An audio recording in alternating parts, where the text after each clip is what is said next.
Bonjour et bienvenue à cette cinquième capsule Choix des métriques de validation de la série Comment valider son modèle d'affaires qui vous est offert par le Cercle Lean Startup de Montréal.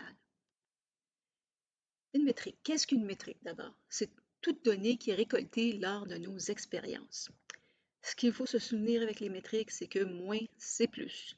Donc, on veut limiter la longueur de l'expérience parce qu'une longue expérience va réduire notre taux de réponse et réduire aussi la qualité des réponses, comme on l'a vu précédemment. La corrélation entre les métriques est très importante. Plus on a de métriques, plus il y a de risque d'avoir des corrélations et donc qui nous rend l'interprétation beaucoup plus difficile parce qu'on va se rendre compte parfois à recueillir certaines métriques lors de l'interprétation, on va dire, oh, mais la personne a déjà répondu ça et elle a répondu de telle façon. Dois-je interpréter cette seconde métrique ou cette troisième métrique de cette façon-là? Et ça devient très compliqué. Autre chose, c'est la confusion dans les actions à prendre suite à l'expérience. Plus on a de métriques, plus comme on a de la corrélation entre les métriques, difficultés d'interprétation, mais plus aussi on se pose la question vers où doit-on aller. Donc, idéalement, lorsqu'on fait une expérience, on va réduire grandement, au minimum, strict minimum, les métriques à récolter. Il y a trois grandes règles dans le choix d'une métrique qui sont incontournables. À chaque fois que vous avez choisi une métrique pour une expérience, posez-vous la question, est-ce qu'elle répond à ces trois critères-là? Sinon, retirez la métrique ou modifiez-la de façon à ce qu'elle réponde à ces trois critères. La première, c'est être actionnable, c'est-à-dire que lorsque vous avez répondu, les répondants auront donné réponse à vos questions, ces métriques que vous aurez recueillies là, si elles ne correspondent pas à votre hypothèse ou si elles diffèrent de ce que vous aviez imaginé, est-ce qu'elles vont vous mener à l'action? Si la réponse est non, changez votre métrique, c'est la première et la plus importante. C'est pour ça qu'on recueille des métriques, pour nous aider à prendre des décisions. Ensuite de ça, est-ce que votre métrique est auditable? Qu'est-ce que ça veut dire? Ça veut dire, est-ce que vous êtes capable de reproduire l'expérience et d'obtenir des résultats similaires? Un exemple qui est très approprié, c'est si vous vendez des pelles à neige et que vous faites des entrevues le lendemain de la tempête du siècle, vous risquez d'avoir des réponses un peu différentes que si vous le faites pendant un hiver normal. Ensuite de ça, votre donnée, votre métrique doit être accessible. Accessible, c'est-à-dire que lorsqu'elle a été récoltée, vous devez être capable de la communiquer à l'intérieur de votre entreprise, donc de la traiter de façon à ce qu'elle soit utilisable pour d'autres personnes ou à l'extérieur dans les parties prenantes comme vos investisseurs, parfois des distributeurs ou des fournisseurs qui vont vous aider à atteindre vos objectifs. Donc, il ne faut pas oublier que vos données, autant que possible dans l'approche agile, on veut de la transparence. Donc, cette donnée-là, on veut la rendre accessible. Pourquoi aussi? C'est qu'une donnée accessible, ça veut dire qu'on va en tirer le maximum de valeur de cette donnée-là.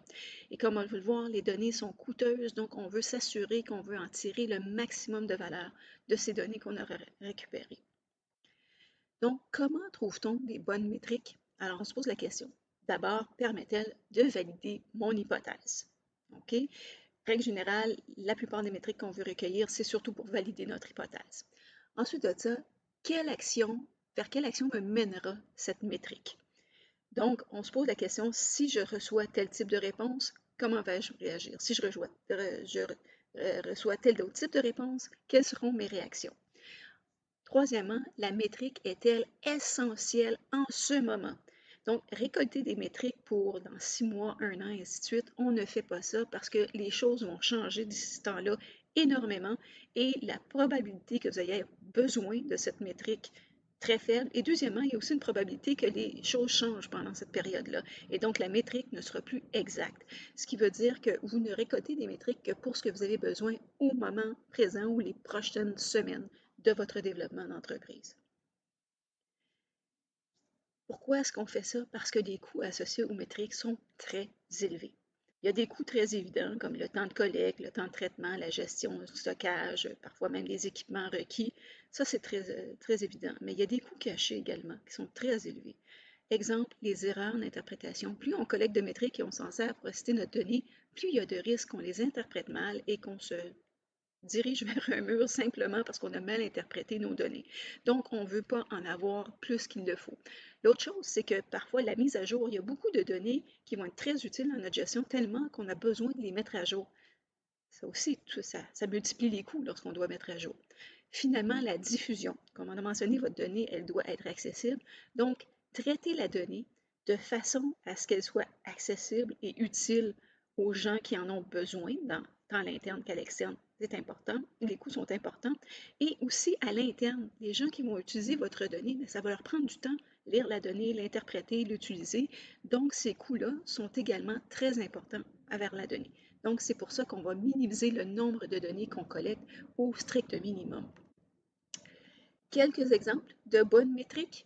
D'abord, si vous êtes en train de valider l'adéquation entre le problème et le marché, une mention spontanée du problème.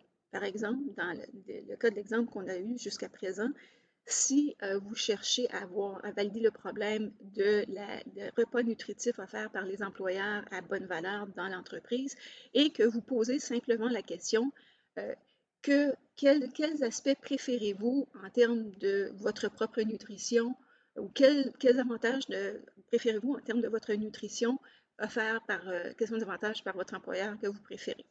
Euh, Ils peuvent vous dire automatiquement, j'aime beaucoup le fait qu'ils nous offrent des repas nutritifs à peu de frais. Ou vous leur dites quels sont les aspects les moins appréciés de votre part en termes de votre nutrition de la part de votre employeur. Ils vont dire, ben, il n'y a absolument aucun repas nutritif qui nous sont offerts. Ça peut être une chose. L'autre chose, c'est quand vous posez la question, quels aspects positifs aimez-vous que votre employeur vous offre en termes de votre nutrition? Et vous avez une réponse comme, l'employeur est zéro offre en termes de notre nutrition, c'est nous qui devons nous en occuper. Et vous sentez la frustration dans les réponses. Ça, c'est une métrique qui est excellente à recueillir. Aussi, quand vous êtes rendu au niveau de la validation du problème, de la solution, et vous testez votre solution, donc le nombre d'individus qui auront choisi votre solution versus d'autres présentées, et ça, on peut le faire via des expériences de mise en situation avec observation, où vous mettez le consommateur potentiel en situation où il aurait besoin de répondre à un problème avec une solution telle la vôtre et vous donnez votre solution ainsi que 2 ou 3 autres qui pourraient être dans le marché. Et là, vous regardez s'il choisit votre ou elle choisit votre solution initialement. Bien, ça fait partie d'une excellente métrique parce que c'est un choix libre de l'individu. L'autre chose aussi, ça pourrait être le nombre d'individus qui ont pu utiliser une fonctionnalité sans aucune explication intervention si vous êtes en train de valider une application. Donc, vous regardez si pour atteindre son objectif, l'utilisateur va spontanément utiliser de la bonne façon la fonctionnalité. Ça, c'est une autre très bonne métrique. Que doit-on retenir de cette capsule? On ne recueillit que les métriques nécessaires à la validation de nos hypothèses critiques au départ parce que c'est très coûteux. Une bonne métrique est actionnable, auditable et accessible. Troisièmement, la cueillette et le traitement des données, des métriques sont très coûteux. Si vous désirez plus de contenu du Cercle Lean Startup, vous pouvez les trouver sur notre plateforme PayHip. Pour être informé de toutes nos activités et être invité à nos activités, vous pouvez vous joindre à notre communauté Meetup ou notre groupe LinkedIn. Pour vous tenir informé de nos activités et de notre contenu, vous pouvez également nous suivre sur Twitter ou Facebook. Pour joindre la communauté internationale des cercles Lean Startup internationaux, vous pouvez le faire via la plateforme Slack au leancircle.slack.com et le canal Montréal et spécifiquement pour le Cercle de Montréal.